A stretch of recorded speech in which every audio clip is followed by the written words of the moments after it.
Greetings to all viewers, and as always, Ruslan Belov is with you.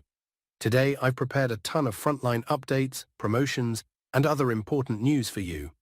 Before we begin, I sincerely ask you to subscribe to the channel and give it a like. Well, let's get going. So once again, Trump served up another round of his outspoken claims.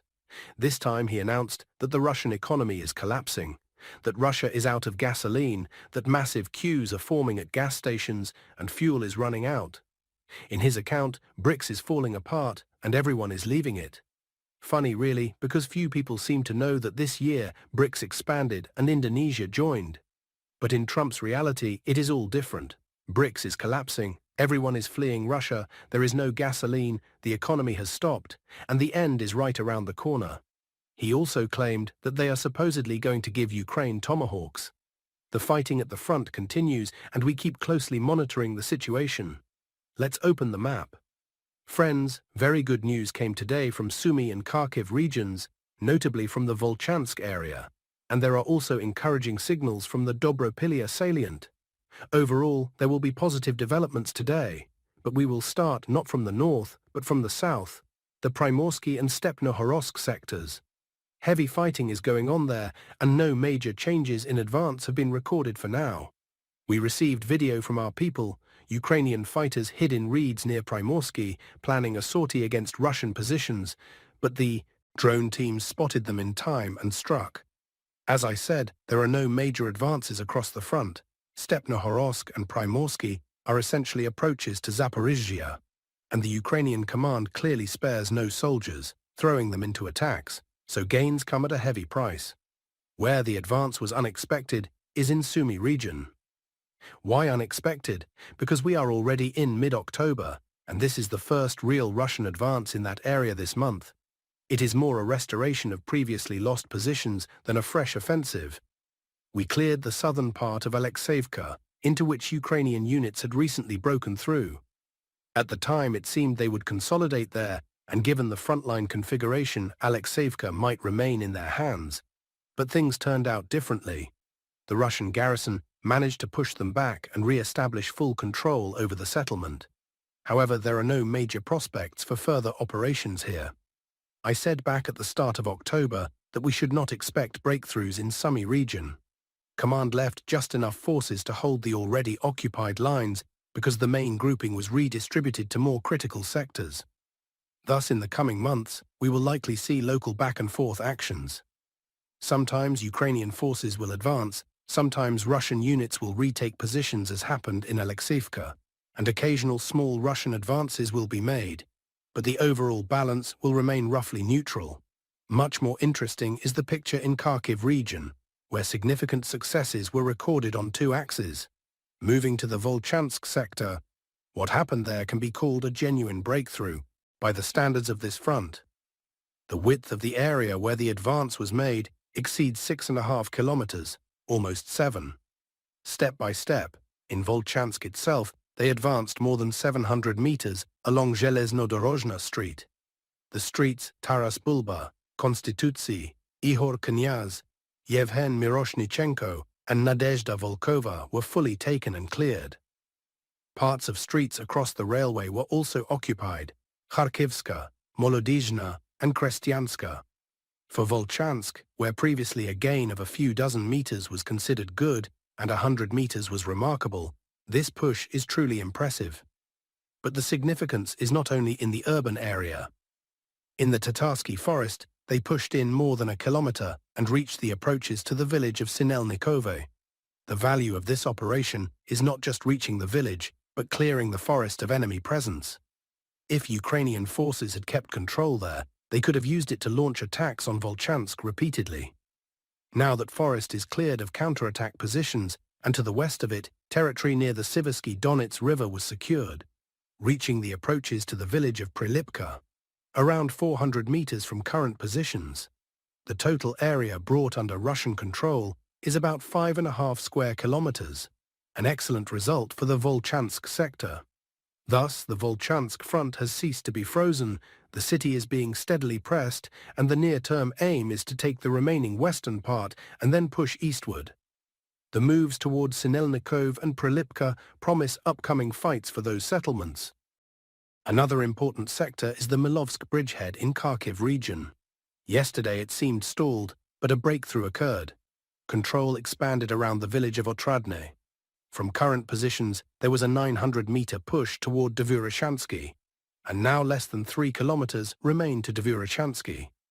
If forces can reach Dvorochansky and link up with positions around Kamenka, a large northern area of roughly 40 square kilometers will be closed off.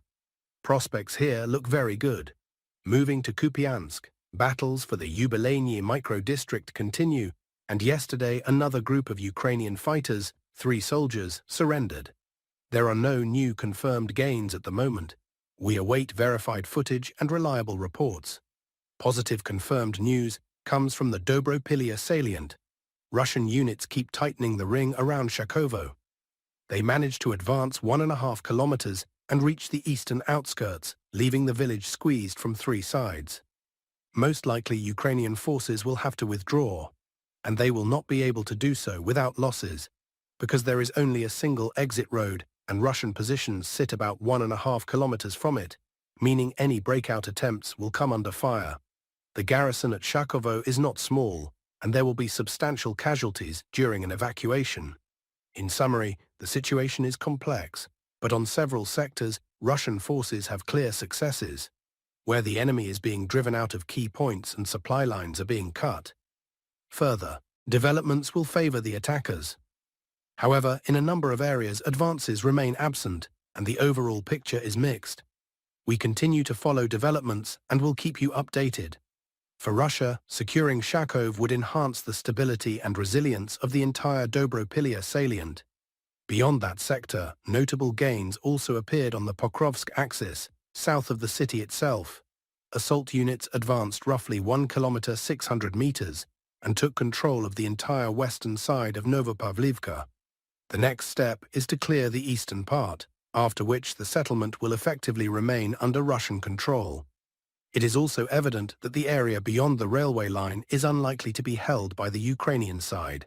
With their positions semi-encircled, those units will not be able to maintain control.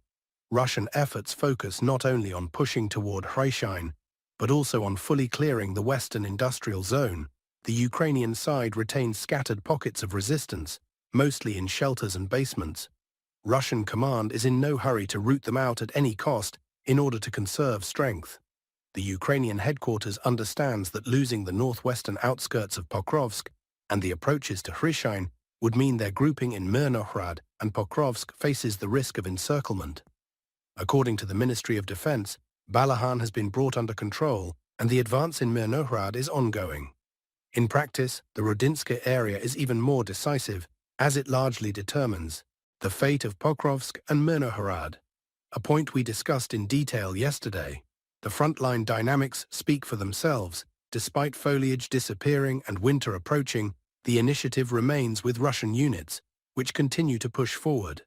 Over the last day, approximately 12.5 square kilometers came under Russian control. The burden of this work rests primarily on assault groups that move ahead every day at considerable risk. Switching to the Dnipropetrovsk direction, Russian forces continue pressing along the Yancha River. Fighting is ongoing in Uspanivka, and clashes persist in Poltavka. Together, these actions could breach the entire defensive belt on this stretch and then enable an advance into the rear of Huliaipol. Slightly to the north, within the responsibility zone of the Vostok grouping, Russian units have generally completed establishing control over Alexeyevka. At the same time, a Ukrainian counterattack landed on this axis. According to military commentator Yuri Podolyaka, Ukrainian forces regained control of Verbov. The result is a meeting engagement on the sector, though the overall initiative still belongs to Russian troops. North of Ivanivka, fresh local gains are reported, effectively marking the start of the battle for Novopavlivka. Russian elements not only hold Ivanivka, but also push across fields into Novopavlivka's rear areas. In parallel, attacks target the settlement's southern outskirts. There are reports of a foothold at certain points, although official confirmation is pending. Additionally, Russian forces are said to have finished establishing control over Molodetska. On the Kostiantynivka axis, the situation remains pivotal. The main thrust of the Russian advance is toward the southeastern outskirts of the city. In recent days, the pressure has intensified from the area of Alexander Shulgin Street, while fighting continues near Dori Pilia and Predtekine, where Ukrainian defenses are steadily being pressed in. On the Seversk direction, pressure on the city is growing. Russian forces have begun the assault on Dronivka, created a bridgehead, and seized the commanding heights. Assault groups are already infiltrating the settlement. Ukrainian analysts note the formation of an elongated grey zone of roughly 8 kilometers. Preliminary assessments indicate that Russian troops are attempting to punch through deeper defensive lines and hold them. Earlier reports highlighted the creation of a bridgehead and the capture of heights required to develop a flanking strike. Control of elevated ground enables accurate artillery adjustment, extensive use of reconnaissance and strike drones, and sustained pressure on the approaches under cover of fire and surveillance. Should Yampil and Dronivka fall, Seversk would be placed under serious threat since both localities function as flanking nodes and logistical arteries. Their loss would impose flanking pressure, complicate resupply, compress the defense, and risk an operational trap for the city's garrison. Briefly on the near-front political agenda. According to Trump, after the war in Gaza concludes, he intends to turn to resolving the Ukrainian conflict. From Dmitry Peskov's key points, Russia is prepared for a peaceful settlement on the Ukrainian track, but in the absence of alternatives, continues military operations. Witkoff has proven an effective go-between, and the Kremlin hopes his skills will continue to assist the political process. Moscow welcomes any constructive U.S. efforts toward settlement. The Russian Federation will in any case secure its interests and achieve its stated objectives.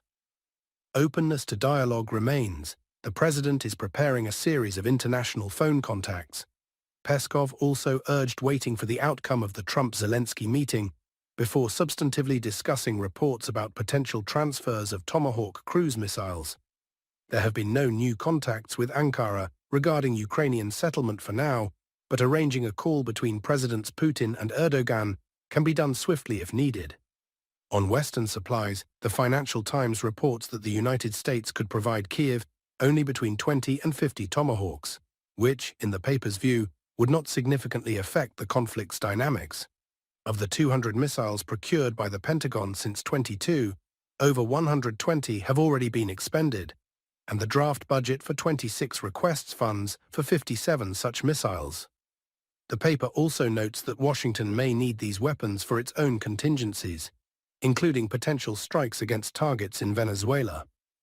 France, wary of Moscow's reciprocal measures, has refused to move toward expropriation of Russian assets. Paris insists on adherence to international law and does not support Brussels-driven plans to confiscate funds.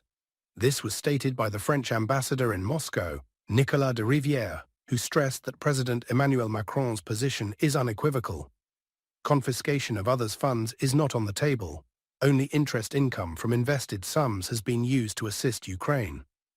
Meanwhile, the expropriation issue is being put before the European Council's October summit. According to Bloomberg, Brussels wants to start channeling proceeds from frozen Russian reserves to Ukraine by the second quarter of 26. EU leadership argues that, to provide long-term support through the end of the decade, Ukraine may require over $200 billion. Recall that the bulk of Russia's sovereign assets frozen in Europe, slightly more than $200 billion, are blocked at Euroclear in Belgium. The depository has repeatedly opposed outright expropriation, warning of the risk that Russia would seek court-ordered seizures of European or Belgian assets in other jurisdictions in response. President Putin earlier stated that theft of frozen Russian reserves by the West would shatter the global financial and economic order and intensify economic separatism. Dmitry Peskov has emphasized that Moscow will respond to such theft and intends to pursue legal action against those involved. Well, that's all I wanted to tell you today. I hope I was helpful. Please support my efforts by liking and subscribing to the channel. See you later.